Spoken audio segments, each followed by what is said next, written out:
Hi, I'm Nathan Gatsu. Welcome to Fun Food Adventures. Today we're at Japan Fest in Atlanta, Georgia. Japan Fest is an annual family event that helps people explore Japanese culture, music, and food. This is going to be great. I can't wait. Let's go. Fun! Food! Adventures!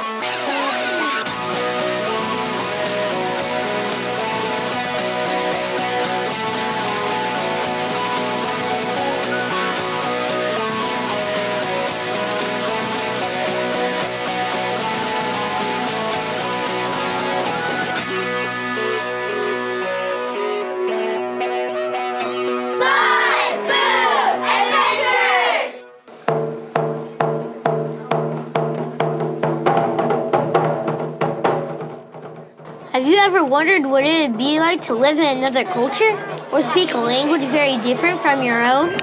If you have, then going to a festival that celebrates a different culture is a great way to find out. One area of Japanese culture that really interests me is their focus on perfecting their skills. At Japan Fest, I'm going to meet different people that have spent many hours perfecting their skills. There are many people that are skillful artists that create beautiful works of art or perform with music or dance.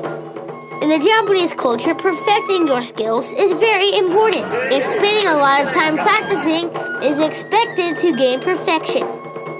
That is why the Fun Food Adventures theme of the day is perfecting your skills. Sumo wrestling is a sport that I thought I'd never want to try.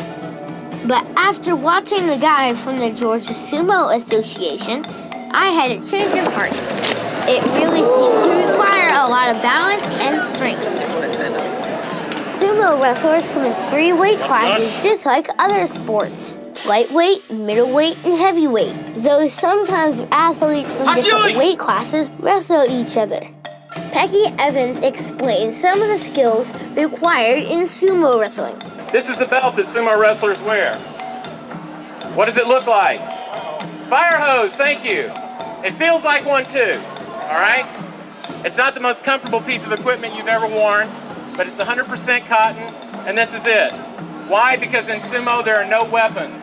When you're inside the circle, you're okay. If you're outside the circle, you lose. One other way to lose is if your opponent throws you and you fall down inside the ring. Any part of your body touches the ground other than the bottoms of your feet. Then Becky let some of the kids in the audience try to wrestle. Say hakui. I wrestled Doug Cochran, a tournament champion. He didn't make it easy on me, but it was fun. After watching the real tournament, Doug asked Samuel and me if we wanted to wrestle each other. He had these cool junior sumo belts. That's good. Now, I want you to bow to each other. Bow. Okay, squat down right where you're at. Okay? What we're going to do, I want you to take your hands, put them together, and turn them over like you're washing them. And then you're going to take your hands out just a little bit, and you're going to clap. Open them like a book. And then hold them out. You're going to hold them out, and you're showing your opponent that you don't have any weapons in your hands. And you're going to turn them over so that if there was anything, it would fall out. Samuel started out using great technique by grabbing my belt. He almost won until I got a hold of his belt and swung him out of the ring. After thanking Doug, we headed over to the food area to try some traditional Japanese cuisine. The skills required to properly prepare Japanese dishes can take many years to learn. Students who want to learn to perform the tea ceremony or learn the art of sushi making may train for 5 years. One reason the training takes so long is because not only does the food need to taste great, it must look impressive as well. The Candyman's tasty creations are so beautiful you do not want to eat them. That's because he's a rare candy sculptor. He's one of the few people in the world with the skills to create beautiful art out of rice syrup toffee. He has been working at Epcot Center for many, many years. My dad even remembers seeing him there when he was my age.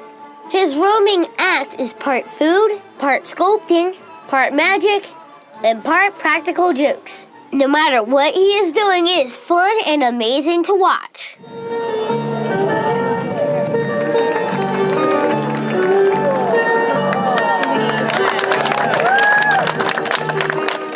Wherever he goes, there's always a crowd of people gathered around. He loves to have fun with kids and adults. The Candyman really seems to enjoy teasing Salmon. If you're lucky, he'll choose you to have one of his candy creations. Sometimes he makes creatures with wings, and other times maybe a fish. Either way, they are so cool. Then after the crowd is totally amazed, he takes his skill to the next level and sculpts blindfolded. To show the audience that it is not as easy as he makes it look, he brings a volunteer from the crowd to give it a try. You can really tell a difference between the Candyman's skillful sculpting and the volunteer's efforts. The Candyman made a fish for me. It was very fragile, so I had to be careful not to break it. But by the end of his performance, I decided something this tasty looking had to be eaten.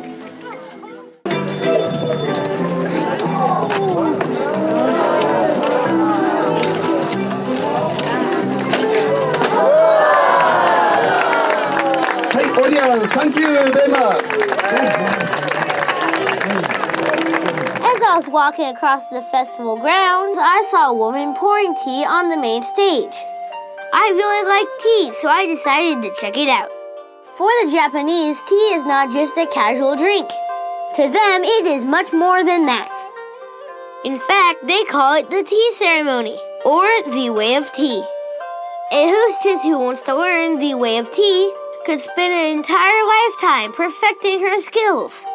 Even a guest at a tea ceremony has to have certain skills too.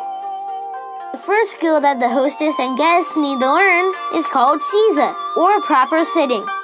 First you kneel, sit back on your heels, then flatten the tops of your feet on the floor. Getting up from that position takes some skill as well, since you can't use your hands to push yourself up. When the hostess is ready to start serving the tea, she first examines all of her tools. She has already washed everything, but to show her guests that everything is clean, she washes them again right in front of them. Once she is ready to make the tea, she takes water from the iron pot and pours it into a bowl with powdered green tea. Then she uses a special tool to stir the powder with the water. Each tea bowl has a right side and a wrong side. The hostess turns the bowl to face the right side toward her guest and places the bowl next to her. To help the bitterness of the tea, the hostess gives sweets to her guests, which they eat right before they drink their tea. When the guest is ready to drink her tea, she turns the bowl so that the right side faces the hostess. The guest takes one sip at a time and then makes a slurping sound at the end to show that she enjoyed the tea. Lunchtime has arrived, and I can't wait to try some traditional Japanese cuisine. One of my favorite things about the Japanese food are the noodles. I found 2 dishes that were made with different types of noodles. The first one is called yakisoba, which means fried noodles. These are thin, steamed wheat noodles that are fried on a grill with a little oil. Then you add sauteed cabbage, carrots, and onions with a special yakisoba sauce. This dish became very popular with the U.S. Marines because it was often served at Camp Hansen Marine Base in Okinawa, Japan. The next noodle dish I found was called tempura udon. Udon are thick wheat noodles that are usually in broth. Tempura is the way you bread and fry something, usually vegetables or shrimp. This version of tempura udon is made with chicken broth and is topped with tempura shrimp and green onions. After lunch, Samuel and I went and searched for some games to play. There are lots of games at Japan Fest that test your coordination and balance. My favorite was the Gummy Challenge. This takes a little bit of skill, but it won't take you 5 years to learn how to do it. Kiko, the game's coordinator, told me that the Gummy Challenge was a traditional Japanese game. But instead of candy like we have, they used a steamed dumpling. Without using your hands, you have to bite the candy off of the string. You have to grip it really tight and pull hard. But all that work is worth it because you get to eat the prize.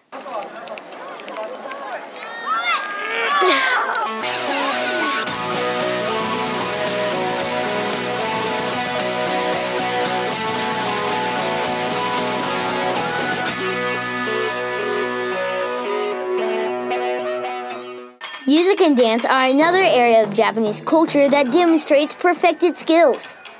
Japanese Taiko, or drumming groups, are a main attraction at Japan Fest.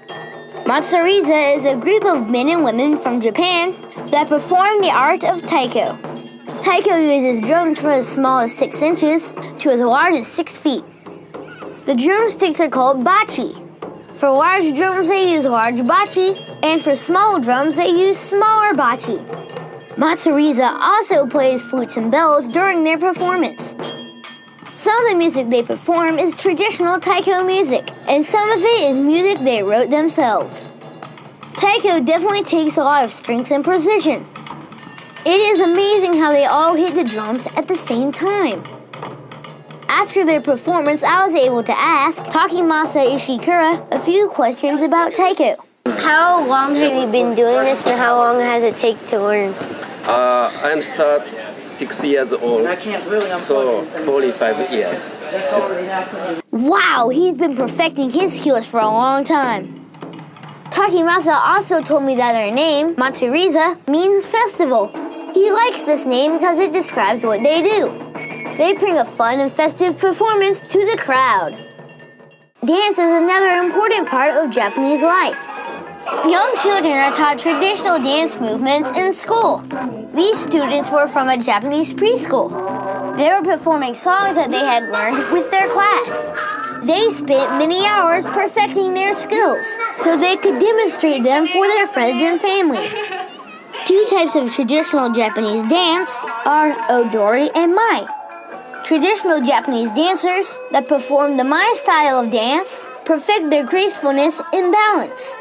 They make sure at least one foot stays on the ground at all times.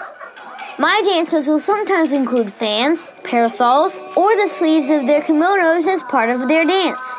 Their movements are very traditional, and there are even people in the audience who could follow along with them. Odori dance tells a story. It's like a small play set to music. Dancers use various props to help tell their story.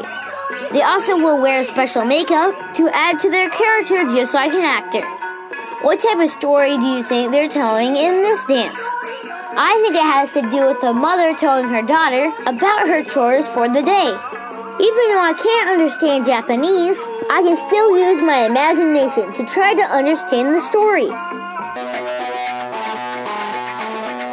After watching many of the adults and kids walking around in these fun, brightly colored outfits, Samuel asked if he could try one on. Rika found a yukata, a light summer kimono that was Samuel's size.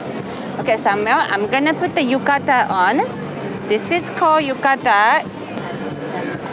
Thank you. On top. Very good. And the kimono always on the left on top. So one side put inside, and I make a ball on his back. Just tie like this. And this is called heko obi.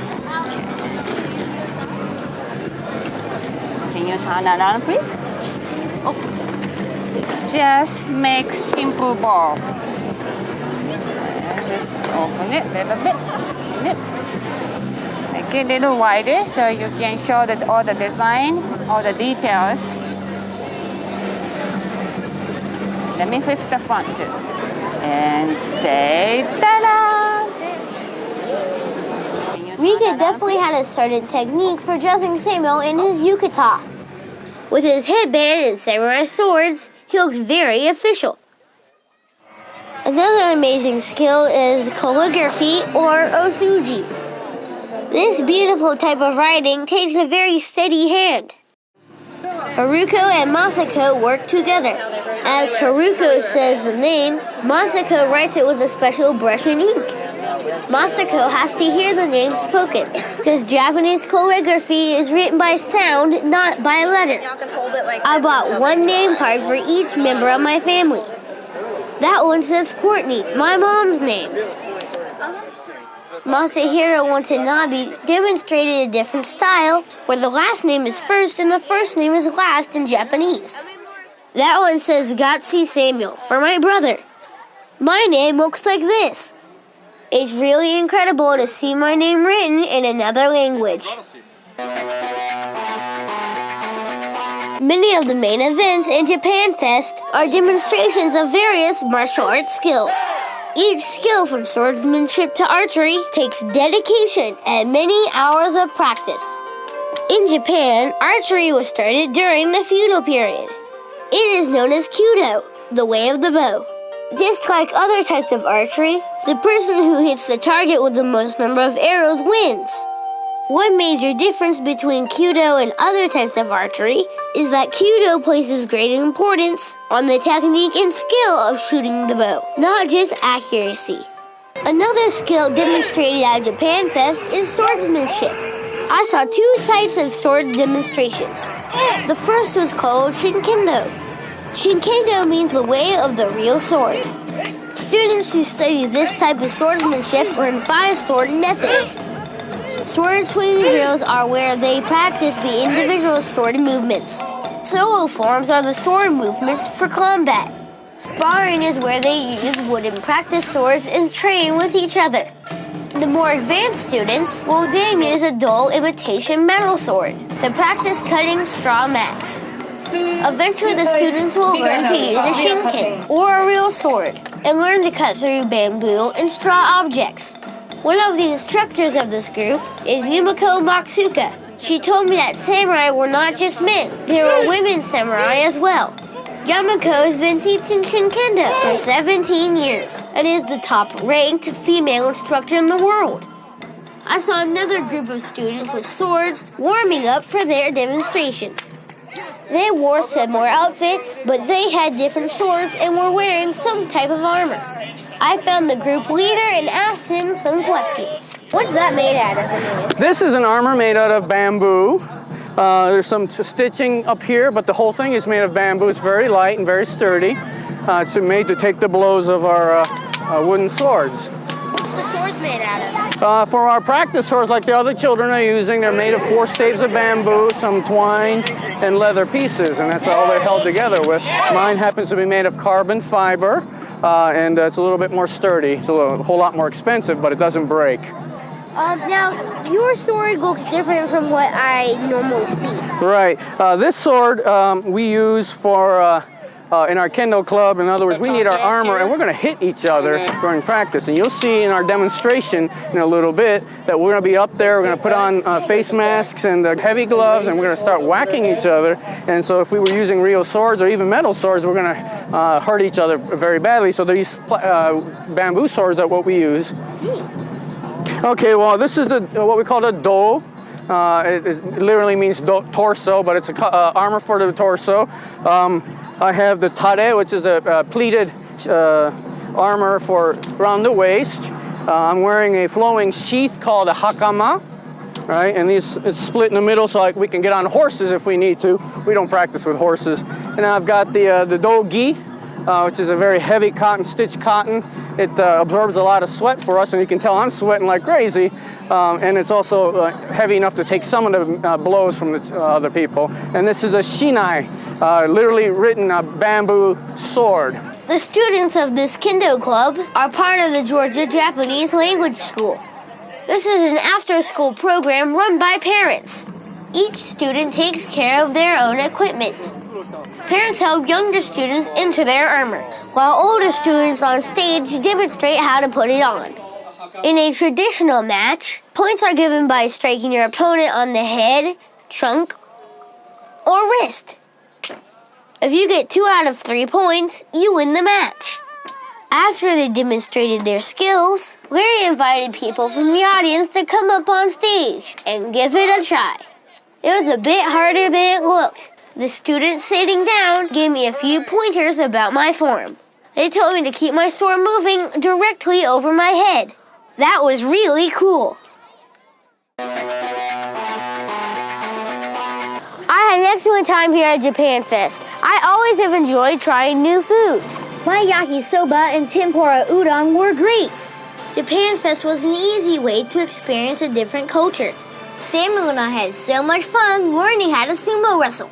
And the amazing talents of the drummers was very impressive. The precision of the skills learned by the bonsai growers in the Shinkindo were also remarkable. In the Japanese culture, they really seem to focus on perfecting their skills no matter what they are doing. Whether it's in their cooking, how they dress, or how they play the drums. It reminds me how the Israelite craftsmen. So next time you have to practice a skill, like piano or cooking, think about how you can perfect it so that you can be more of a blessing to those around you. From Japan Fest, I'm Ethan Gatti, and I hope you'll join me next time for more fun food adventures. Bye! That's one for my scrapbook.